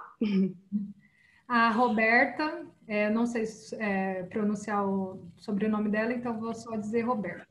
Ela falou que ela não tem experiência com porte grande, mas ela ama muito e ainda ela está decidindo se ela vai para grandes ou pequenos. A Isabela, ela falou quanto tempo antes, uma pergunta, ela perguntou quanto tempo antes do parto aparecem esses sinais. Então, normalmente, 15 dias antes do parto. As éguas primíparas, elas acabam antecedendo o parto, né? Então, assim, as éguas primíparas eu sempre gosto de trazer para um local mais próximo, para uma observação diária mesmo, com um mês antes. Mas, assim, uma semana você já começa a ver mojo, você já começa a ver relaxamento da vulva, você já começa a ver a questão da musculatura já bem intensa, assim, essas mudanças na última semana mesmo que você começa a ter uma observação mais clara. Sim. A Rafaela Brandão perguntou: a mudança do pH pode ser feita a partir de quantas semanas próximo ao parto? Então, quando você começa a observar essas mudanças anatômicas, fisiológicas, a vulva já está começando a relaxar, ela já tem mojo. Bom, podemos já fazer o pH sim, tá bom? O que não é interessante, você não vê a égua com ubre cheio e você tá lá ordenhando para ver se sai uma gotinha. Se você vai lá ver, deu uma esguichadinha, não saiu nada, bom, não tá pronto, né? Então, seria um bom senso de ver em questão de volume do ubre e tanto se sai alguma coisa ou não. Mas, normalmente, eu sempre falo que seria ali, né, 5 dias antes da previsão do parto, junto com as características e indicações, né? O que você está vendo ali no dia a dia, né? Sim. Mais ou menos isso, tá? Tá bom. Porque senão você acaba estimulando, né? Senão você acaba estimulando a lactação precoce. Entendi. Você acaba estimulando a lactação precoce. Não é bom, né? Não é bom. Então, assim, tem que ter volume de ubre e você tem que esguichar e sair alguma coisa. Se não saiu nada, é porque não tá pronto. Entendi. A Nathalie, ela perguntou se você vai disponibilizar os slides. Sim, posso disponibilizar os slides, não tem nenhum problema. Eu acho que a gente pode fazer o seguinte: você pode digitar o seu e-mail depois, e quem tiver interesse de ter os slides, manda pedindo o e-mail e você envia por e-mail. Eu acho que é mais prático, né? Claro, não, pode ser, não tem nenhum problema. A Tatiana, ela perguntou: qual seria o intervalo ideal de contração para o nascimento? Da contração? Isso. Como assim? De uma contração para outra?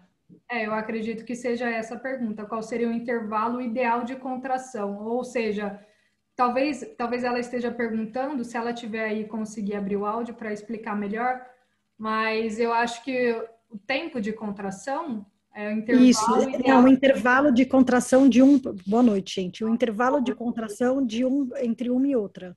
Entre uma contração e outra. Entendi. Bom, vamos lá. Isso varia muito de uma égua para outra. Mas eu sempre tenho, pela minha experiência, o seguinte. Vou tentar simular, tá? 1, 2, sai. 1, 2, sai. Então, o que acontece? Eu conto 1, 2, a égua tem uma contração. 1, 2, ela expulsa um pouco mais o potro. Né?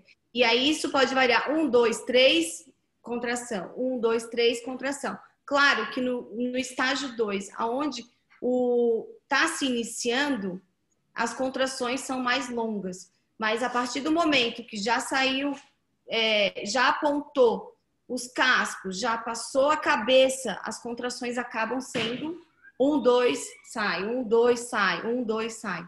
Isso varia também de acordo, que nem eu falei, éguas primíparas, éguas mais experientes, dilatação de cérvix, dilatação de vulva, é um conjunto de fatores, mas a ideia seria isso. 1, 2, sai. Entendi. A Maria Isabel perguntou: a alteração de pH do leite tem alguma coisa a ver com os hormônios? Oi, desculpa? A Maria Isabel perguntou: a alteração de pH do leite tem alguma coisa a ver com os hormônios? Não, não tem a ver. Ele tem a ver com a concentração de cálcio. Ah, entendi. Tem alguns artigos que fala, eu até posso, se ela quiser mandar um e-mail, eu posso mandar os artigos que fala da relação do pH com o cálcio. Então, o que acontece? O pH, quando ele chega mais ácido, você tem maior produção de cálcio, e aí, por isso que você consegue aferir nas fitazinhas. Entendi.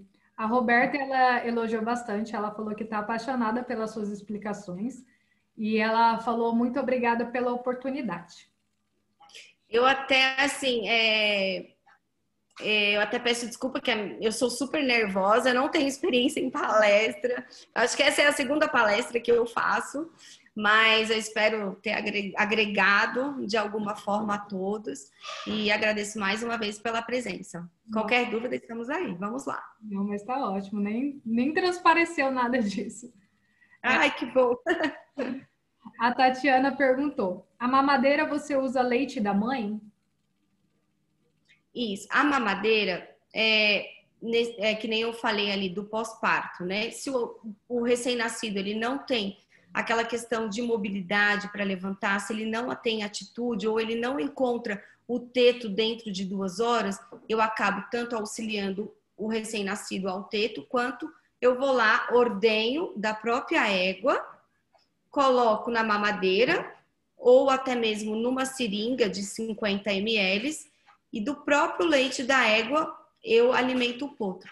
Eu alimentando ele ali em média de 100 ml, 50 a 100 ml, ele já vai dar um upgrade, como eu digo. Ele já vai receber de uma forma ou de outra um pouco de energia. Porque senão eles começam a levantar, cair, não achar o teto, isso acaba dificultando. Eles vão perdendo energia, daqui a pouco eles só querem dormir, né? Então, realmente, eu acabo tirando do leite da égua, do colostro. Entendi. A Tássia Luiza perguntou: o potro prematuro não apresenta hipoglicemia também associado com a hipotermia? Eles apresentam também. Que nem eu até coloquei ali nos slides, a tríade do neonato, né? A primeira coisa, desidratação, hipotermia e hipoglicemia. Isso tudo, esses 3, eles levam tanto a potros prematuros, desmaturos, potros mal ajustados também, né? E isso, como um conjunto, você pensa em doenças infecciosas. A primeira coisa que você pensa em potro seria a sepse, né? Então, por isso que toda a observação e cuidado em potros que saem fora daquele padrão normal já é um sinal de alerta, pensando em sepse, pensando em mal ajustado, qualquer infecção, até mesmo uma diarreia, né? Eu já tive casos de potro com 4 horas de nascido já ter uma diarreia absurda, né? Entendi. A Tatiana perguntou: eu já vi um cavalo adulto ficar muito tempo com a língua solta, mole para fora. Pode ser algum reflexo de quando o neonato ele se alimenta normalmente? Ele é um atleta de salto.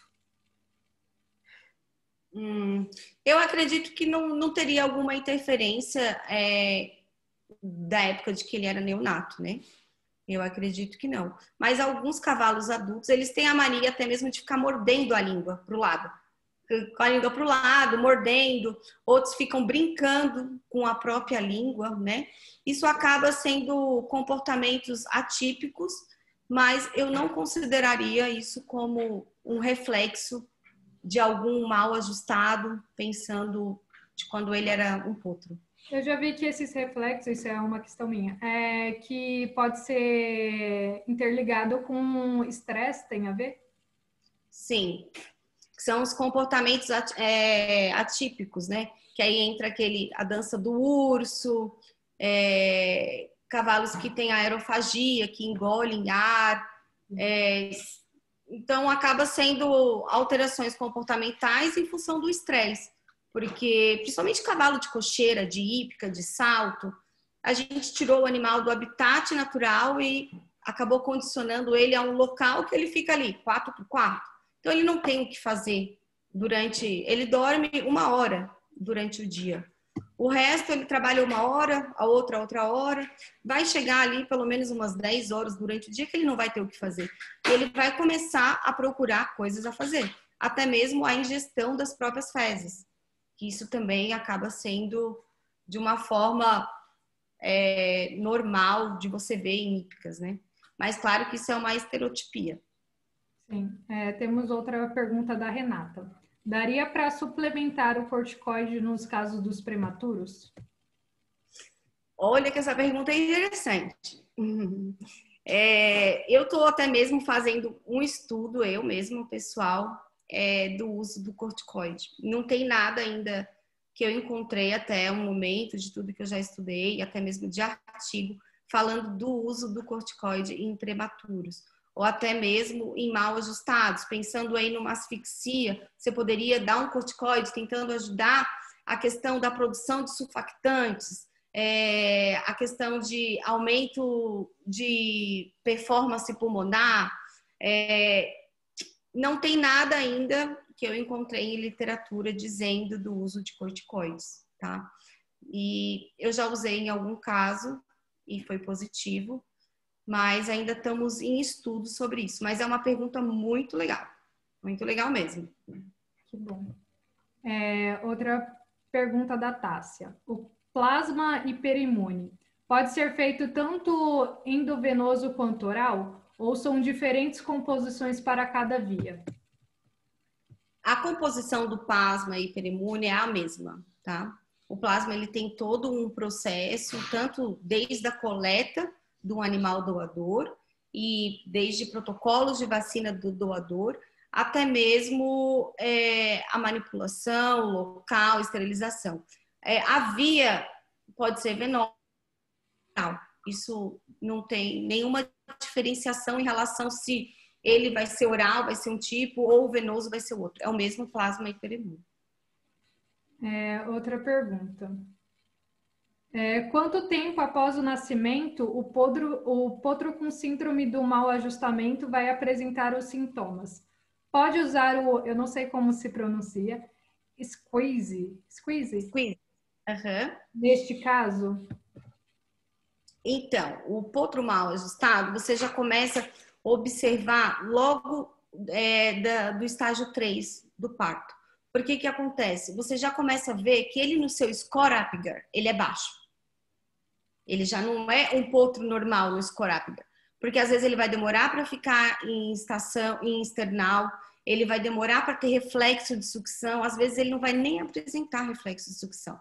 Então você já começa a observar algumas mudanças já nos primeiros 3 minutos pós-nascido, né? E claro que alguns já levantam, aí você começa a observar que eles não têm atitude de ir no úbere da mãe, a mãe vai lá, estimula, mordisca ele, ele fica lá parado, né? A gente chama de dummy porque vem como potros bobos, né?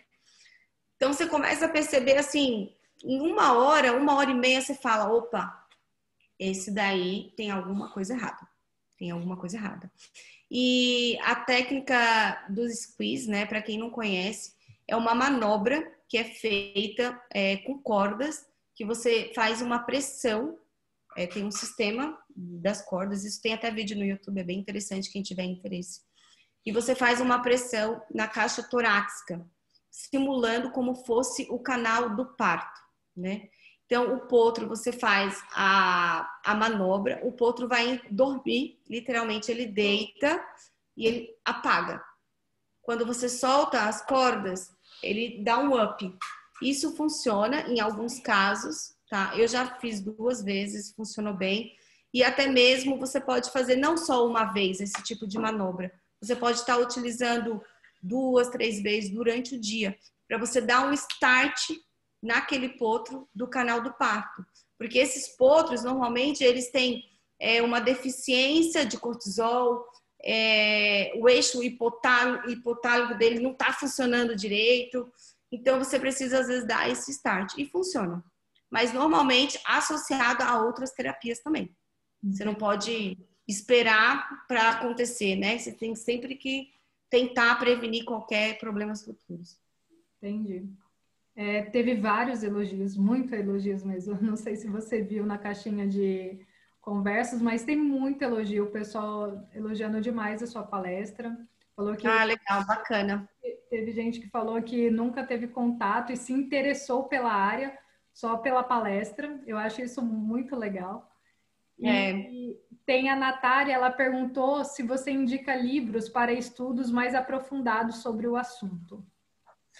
tenho sim, tenho bastante livros. Eu estou montando um drive com livros direcionados só para neonatologia. Então, quem tiver interesse de um estudo mais aprofundado, pode mandar um e-mail que assim que estiver pronto eu já vou enviando. Tem bastante coisa, a maioria é tudo em inglês, tá? Mas hoje em dia a gente tem essas facilidades de Google Tradutor, que acaba ajudando para quem não tem o inglês, né? Mas a gente pode estar ajudando sim. A Thaís, ela perguntou, tem um pônei primípara?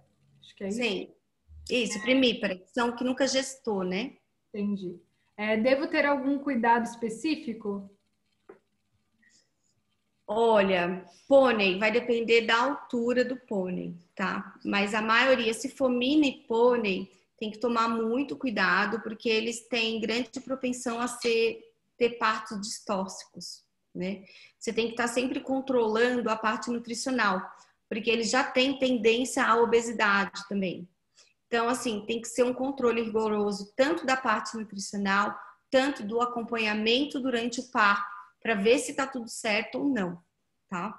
Então, acaba tendo que ter um cuidado especial aí, tanto em pôneis quanto mini pôneis. Mini pôneis, até alguns criadores, eles acabam encaminhando os mini pôneis para os próprios hospitais, já como prevenção de qualquer situação, né? Que precisa, porque aí precisa às vezes até de cirúrgico, né?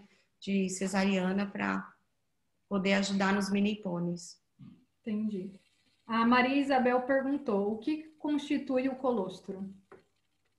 Então, o colostro são várias substâncias, imoglobulinas do tipo A, do tipo M, citocinas, proteínas do leite, são diversos componentes mesmo. Gordura, né? Gordura também. São diversos componentes. É uma bomba, que nem eu falo. Sim. É um Red Bull dos potros. A Giovana dos Reis perguntou, é possível a gestação de gêmeos? Os procedimentos nesse caso são os mesmos?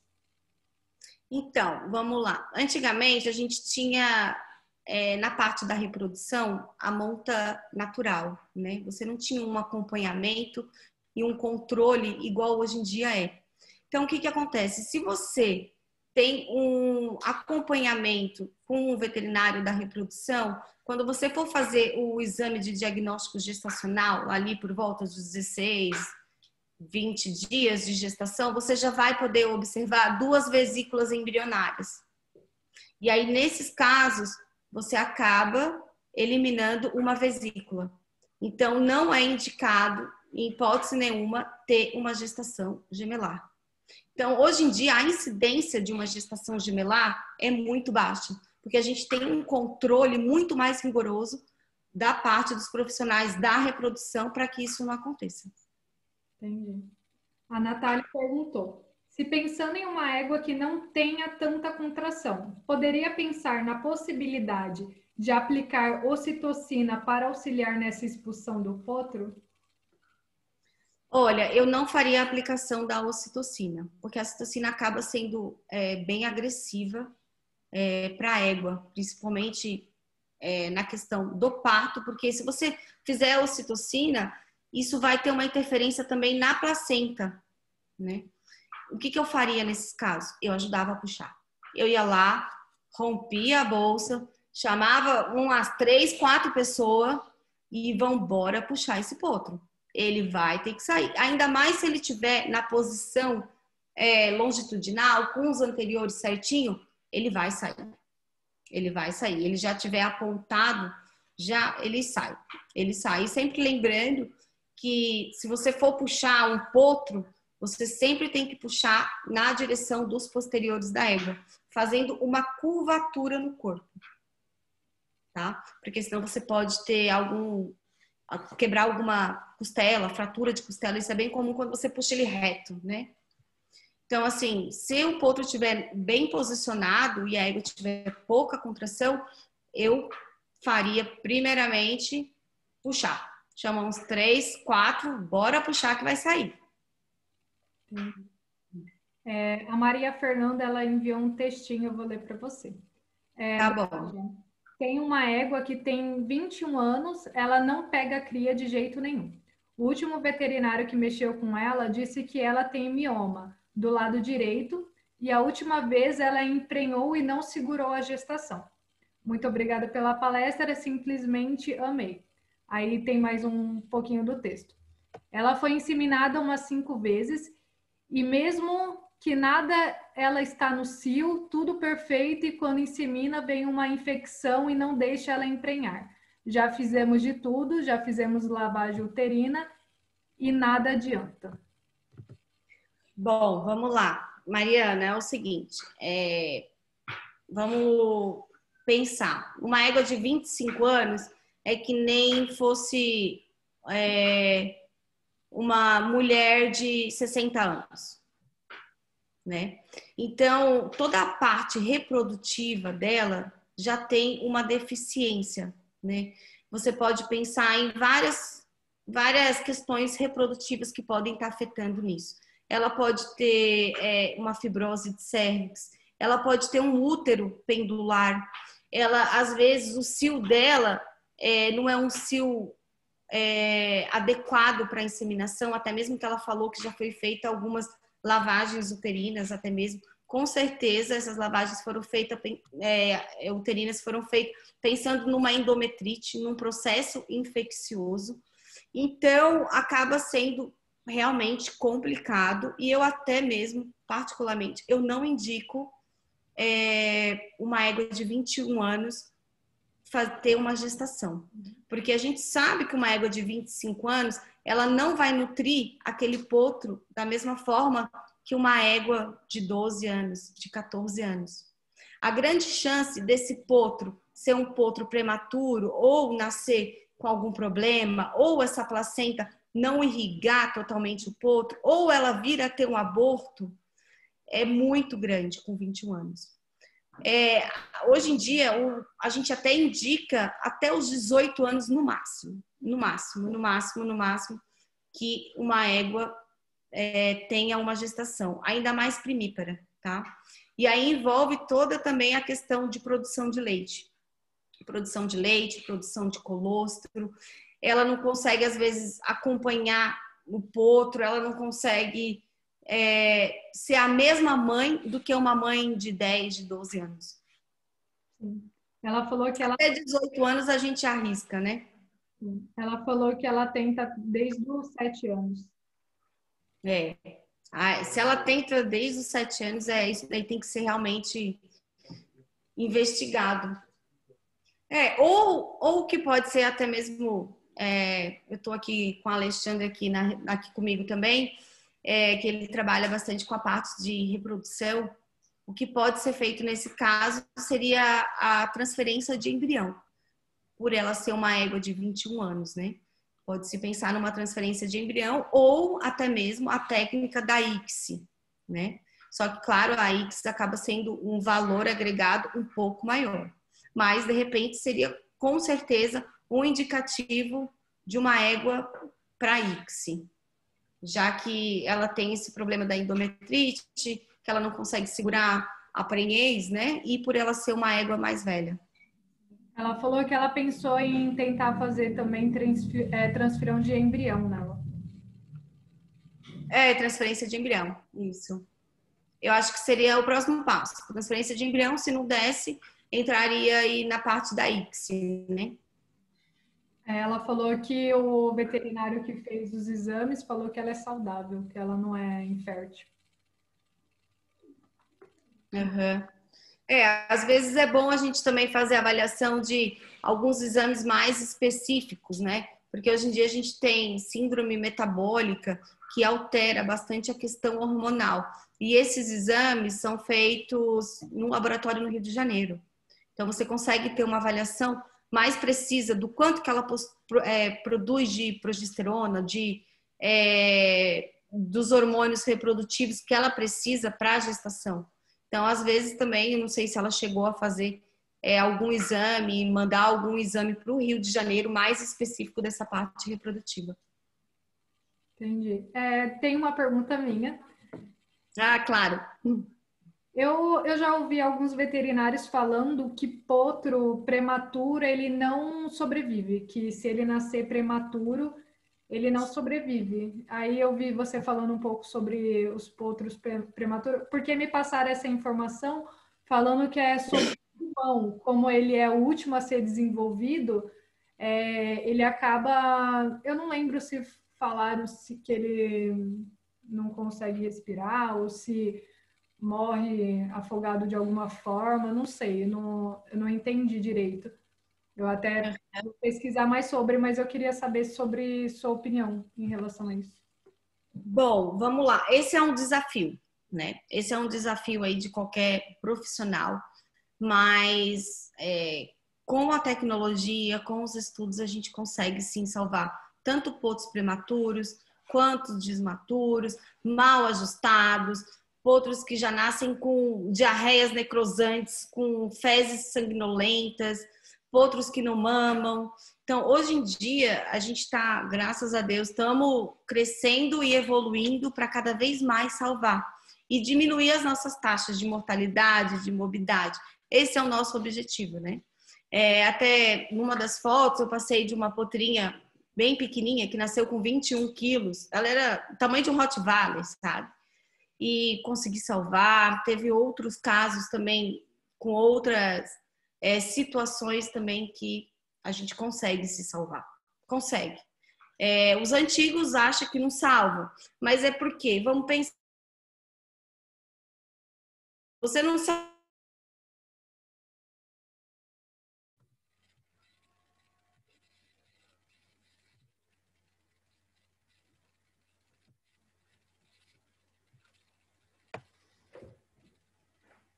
uma hipotermia, que vai levar à desidratação. É claro que ele vai ter grandes chances de morrer. Mas a gente consegue sim salvar, né? Mas, claro que às vezes a gente nem sempre ganha, né? Mas estamos aí. Acaba sendo o maior desafio de quem quer essa área é salvar os potros. Os recém-nascidos, né? Estão pedindo o seu e-mail. Você consegue colocar aqui?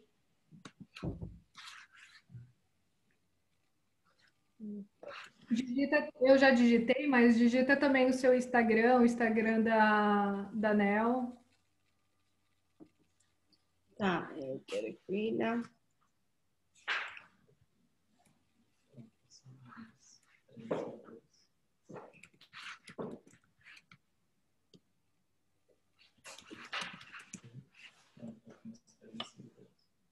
Estão perguntando se vocês aceitam estagiários.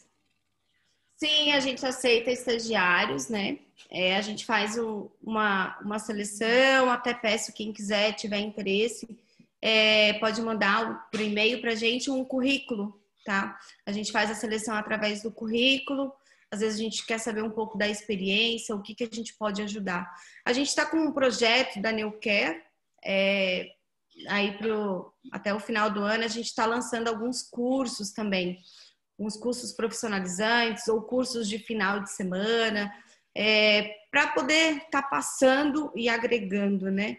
Bem sempre, legal. tanto para estudantes quanto para veterinário. Bem legal. Estão mandando um abraço do Maranhão. Opa, olha só que legal! Tem muita gente de vários estados aqui mandando beijo. Perguntaram se vocês têm sede no Rio. Olha, já acho que é uma boa vocês expandirem. Então, a gente está com uma cliente até, que ela não é nossa cliente, ela quer entrar, né, pela NeoCare, porque a gente trabalha com a parte de assessoria. Assessoria desde o período gestacional até os 2 anos. e, claro, com os atendimentos emergenciais. E ela está super interessada que a gente vá para o Rio. Mas, de repente, se a gente conseguir 2, 3 áreas no Rio de Janeiro, aí já acaba viabilizando o custo em questão do transporte. Muito legal, hein? E a gente está indo. Perguntaram a partir de qual semestre que vocês aceitam? Então, normalmente a gente está pegando do sétimo, sexto, sétimo. Já tem que ter uma noção, tanto da parte reprodutiva, já tem que ter um conhecimento um pouco mais amplo, né? Sim. Estão mandando um beijo de Rondônia, Minas Gerais, Recife, Bahia, Goiás, Pernambuco, Paraguai. Olha, Paraguai, olha que chique, que legal, gente. Muito obrigada. Muito obrigada mesmo pela participação de todos. Eu espero que eu tenha deixado aí algumas informações ou pelo menos alguma curiosidade de buscar maior conhecimento, né? E qualquer coisa, estamos aí. Pode entrar em contato, tanto pelo Instagram, pelo e-mail, né? Eu espero ter trazido alguma proposta legal aí para vocês. Sim. Quero agradecer, né, primeiramente a você por estar aqui, por dar o seu tempo a nós, né? Fazer essa palestra incrível. Não transpareceu mesmo que foi sua segunda palestra. Você leva muito jeito. Parabéns, doutora. Obrigada. Obrigada pelo convite. Obrigada a você por aceitar. Tem muitos elogios mesmo, o pessoal está gostando bastante. Sobre as perguntas que sempre são geradas, eu sempre explico desde o início, mas sempre são geradas ao decorrer da palestra. Não precisa de link, gente. O próprio sistema ele vai contabilizar e ele vai me mandar pelo sistema dizendo quem participou e quem não participou. Eu vou estar enviando o certificado para o e-mail que foi cadastrado no sistema na hora da inscrição.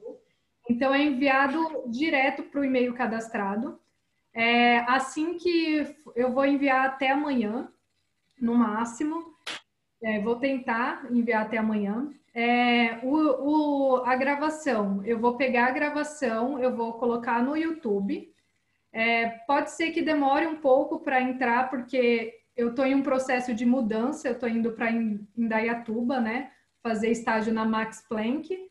Então, eu tenho que ter internet, eu preciso do meu computador, só quem consegue colocar esse link no YouTube sou eu, porque o vídeo ele está gravado no meu notebook.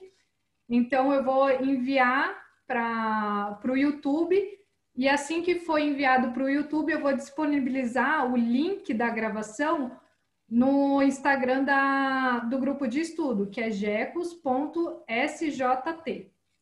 Tá bom? Então, essas são as perguntas que sempre aparecem. Eu acho que eu já tirei todas, porque perguntam bastante vezes sobre isso. Eles pediram novamente o seu e-mail. Se você quiser colocar aqui de novo o e-mail e o Instagram também, eu acho bem interessante. E o seu Instagram também, coloca o seu Instagram. Não sei se você disponibilizar seu Instagram pessoal. Aí, mais fácil. Gente, está mais fácil. Tirem tem foto. O meu Instagram, o Instagram da Neuquer e tem o e-mail da Neuquer. Tá bom? E aí, assim que eu vou recebendo os e-mails, vou mandando também. O pessoal que tiver interesse aí em alguns livros, vou terminar o drive, vou enviar o drive. Conhecimento nunca é demais, né? A gente só agrega. Elogiar o logo da empresa. Acharam bonito, né? Isso foi os méritos do veterinário Alexandre. Muito bonito mesmo. Uma gracinha, né? Uma graça. Então é isso, gente. Muito obrigada mesmo. De novo, eu quero agradecer a doutora Giana. Então, basicamente seria essa. Muito obrigada mesmo. E até a próxima, né? Beleza, gente. Muito obrigada. Boa noite. Obrigada pela disponibilidade de tempo de todo mundo. E qualquer dúvida, estou à disposição. Tchau, gente. Até a próxima, gente. Um abraço. Um abraço. Tchau, tchau.